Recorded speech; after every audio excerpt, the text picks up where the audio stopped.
Hi guys, so welcome back to this video. This video is on the revision of Banikal sir's first lecture in CF2. So where he was talking about so he was talking about working capital management. Okay? So I posted a video on the pre-read where he spoke about what the syllabus is and so on. And this video I'll be covering working capital management. It's a very short kind of, I'll just read from my notes and that should be sufficient.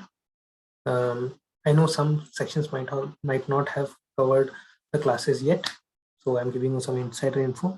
Just go and surprise him in class that okay, everyone knows everything. How come? Okay, so this is what he covered in class. So this is firstly started with a condensed format of a balance sheet. So what is a condensed format of a balance sheet? It's nothing but a balance sheet where you just show the headers. So it's current asset, fixed asset, current liability, long-term debt, and net worth. Or net worth or equity, it's whatever you call it. Now, equity has mainly three components. One is paid up share capital, which is the shares that you've issued. Reserves and surplus, that is the reserves that you build up every year. And the retained earnings is what is a part, essentially a part of the reserves and surplus, but then retained earnings is what you earn every year. And whatever you don't distribute as dividend, you retain it. That's why it's called retained earning. And this is a component of your equity. Now, what essentially happens is if you take your current asset and current liability on one side, that is what is called working capital. So current asset minus current liability is called working capital. Working capital and fixed assets. So if you take a balance sheet,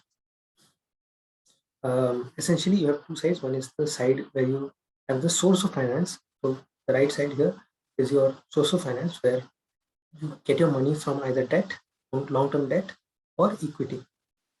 And on the left hand side is your application of funds. So source of funds and then application of funds. So where do you apply that funds? You either you invest that fund in fixed assets investments, or you put that in your working capital, that is day-to-day operations. Okay. Now, how do you raise equity? So firstly, you have to decide before you raise any fund, you have to decide how much fund do we need. So that depends on your future projection of whatever you're going to, like, it's a future projection of where your business is going. Let's say as a company like Reliance, again, this is not what he said, but I'm just giving an example that let's say a company like Reliance wants to open a factory at Jamnagar. Okay? So they say that, okay, within the next 10 years, I have to open a factory at Jamnagar, so I need funds. So you're using that funds to finance your fixed assets. Okay. Some company might say that I want to scale up my operations. So in addition to your fixed asset, you also need working capital because you need a lot more raw material, you need a lot more finished good, a lot more debtor, creditor, cash, whatever. So you need fixed assets as well as working capital. Now, based on that need, you identify how much assets that you want to buy, and then based on that, you have equity and long-term debt. Again, this can be negative as well. Like Tata is buying back its shares. So what he's saying that, okay, we have a lot of cash and we want to buy back our shares. So that's why they are using that cash to buy back their equity and reducing equity. So again, let's not digress. So equity, let's take an example of where you're raising funds. So you identify a need, and based on that need, you raise funds. So you can either issue a long-term debt instrument, so something like a debenture or a preference shares or a bond, something which are long-term.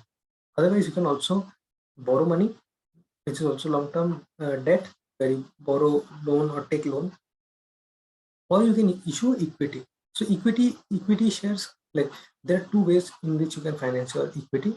One is through internal financing. Internal financing is basically where you instead of distributing the dividend, you retain the earnings from your day-to-day operations. So you earn 100 rupees that year. Instead of distributing the entire 100 rupees, you distribute only 20 rupees and you retain the 80 rupees. And then that you put that 80 rupees back into your business.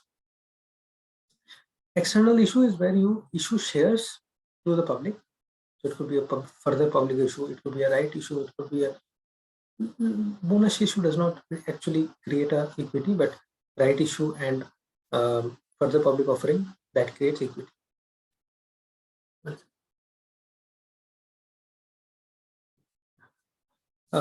So that's how you raise funds to, and you raise funds and then you put that funds into working capital or fixed assets, right? So another additional point that I'm adding here. So whenever you raise funds, you have to issue a prospectus.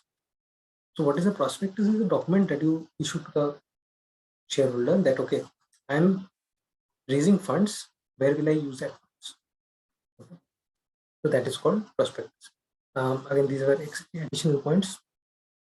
Now, how there are different valuation models in which you can.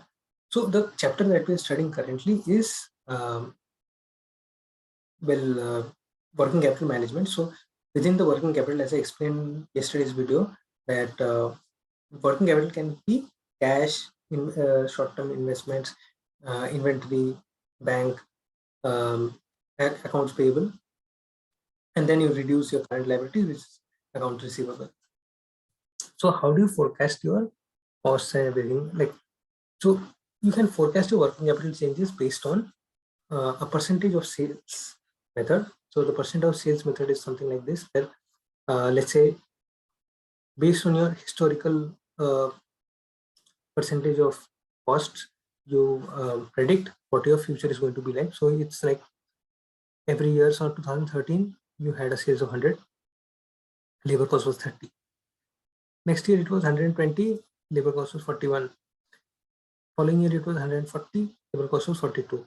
So you can see a general trend of, okay, on a general average, it's 30% of sales, 34.2, 30% again.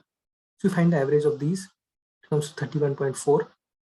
And now 2016, you forecast your sales. How you forecast your sales? It's through linear regression or some other model. So something like what Professor Banerjee was teaching us through, let's say, linear regression. You forecast your upcoming sales.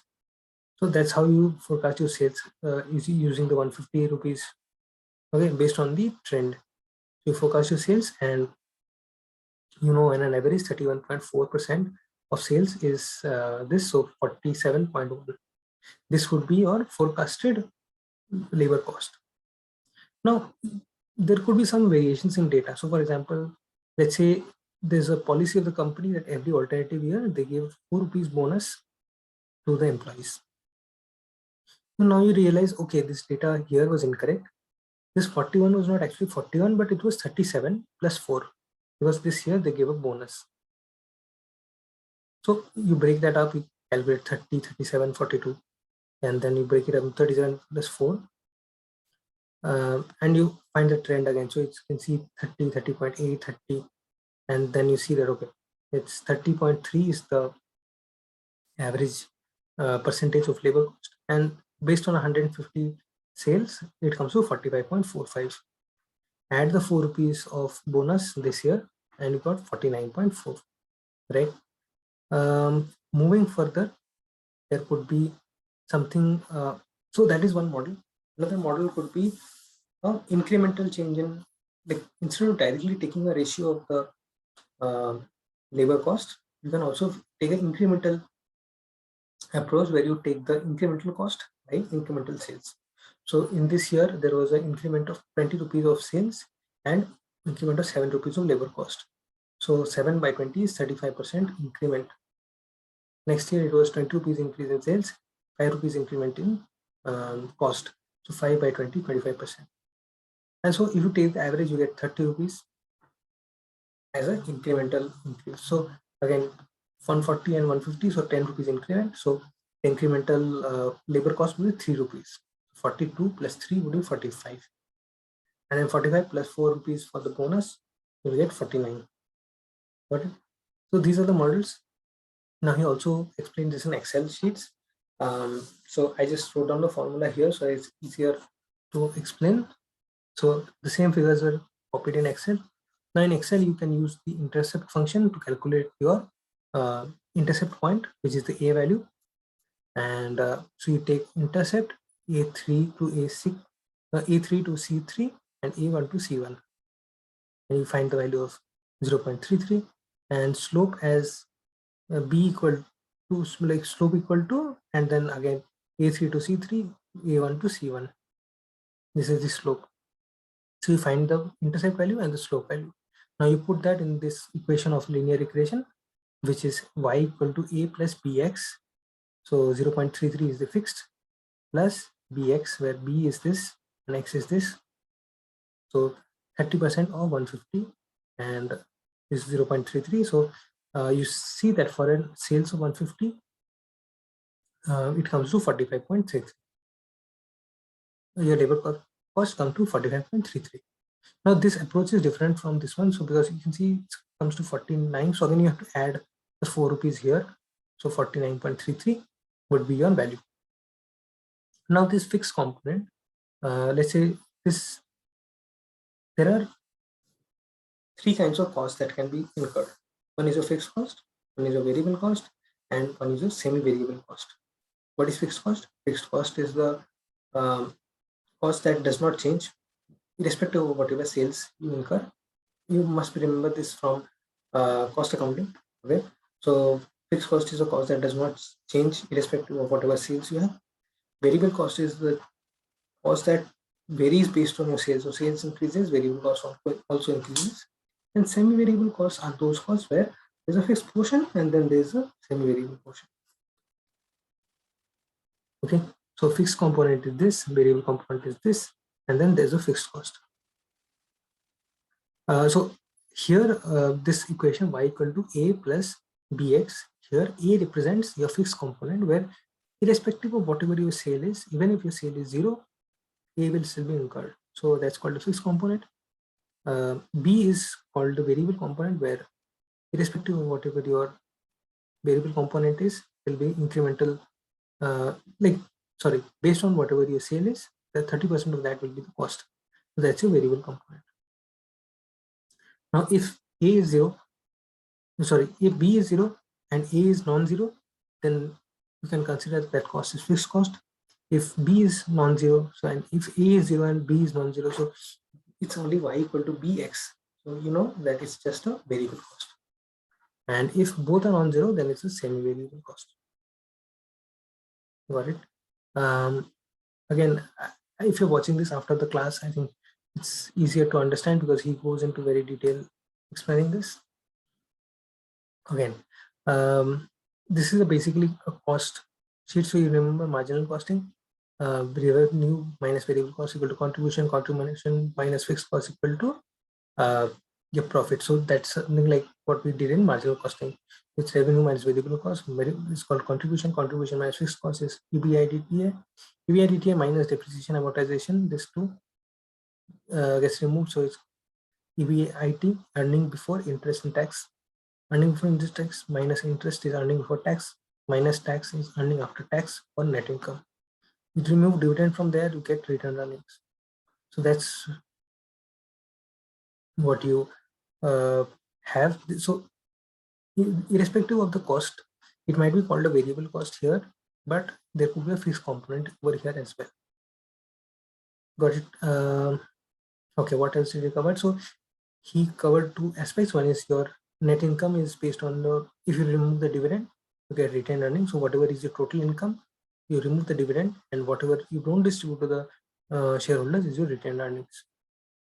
Another thing that you can do is just add the depreciation amortization to it, get the cash flow, remove capital expenditure, net working capital and principal amounts, and you'll get a free cash flow. So that's it. This was what he basically covered in the first lecture, and I think it should be easy now. I covered in what, 10-12 minutes. Okay. So I think this will help for revision purpose. If you're watching this even before the class, that's also fine. You can go and CP, DCP in class and get some brownie points. Some people can't answer in class. So anyways, jokes aside, hope this helped. Stay live and see you in the next recording video, and best of luck for the CF. I probably will upload this after the CF test, so I hope that went well. I don't want to upload it now because people might get confused. So hope that went well. And yeah, this part will be covered in your end term, midterm, end term, as well as um, the quizzes, upcoming quizzes. So not in this one, but the next one, it will be covered. Okay, thank you for watching. Let's say bye. And yeah.